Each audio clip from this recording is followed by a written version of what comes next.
एक समय की बात है। एक राज्य में एक प्रतापी राजा राज करता था। एक दिन उसके दरबार में एक विदेशी आगंतुक आया और उसने राजा को एक सुंदर पत्थर उपहार में दिया। राजा वह पत्थर देख बहुत प्रसन्न हुआ। उसने उस पत्थर से भगवान विष्णु की प्रतिमा का निर्माण कर उसे राज्य के मंदिर में स्थापित करने का निर्णय लिया और प्रतिमा निर्माण का कार्य राज्य के महामंत्री को सौंप दिया।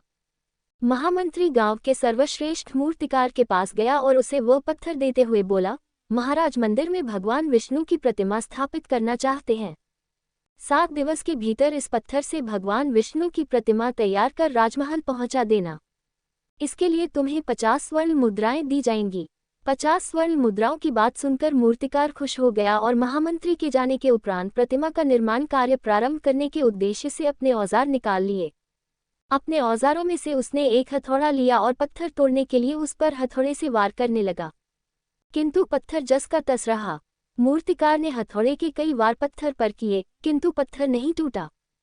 50 बार प्रयास करने के उपरांत मूर्तिकार ने अंतिम बार प्रयास करने के उद्देश्य से हथौड़ा उठाया, किंतु ये सोचकर हथौड़े पर प्रहार करने के पूर्व ही उसने हाथ खींच लिया कि जब 50 बार वार करने से पत्थर नहीं टूटा तो अब क्या टूटेगा।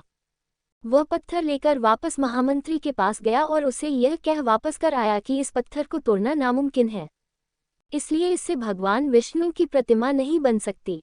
महामंत्री को राजा का आदेश हर स्थिति में पूर्ण करना था, इसलिए उसने भगवान विष्णु की प्रतिमा निर्मित करने का कार्य गांव के एक साधारण से मूर्तिकार को सौंप दिया। पत्थर लेकर मूर्तिकार ने महामंत्री के सामने ही उस पर हथौड़े से प्रहार किया और वह पत्थर एक बार में ही टूट गया। पत्थर टूटने के बाद मूर्तिकार प्रतिमा बनाने में जुट गया। इधर महामंत्री सोचने लगा कि काश पहले मूर्तिकार ने एक अंतिम प्रयास और किया होता तो सफल हो गया होता और 50 स्वर्ण मुद्राओं का हकदार बनता।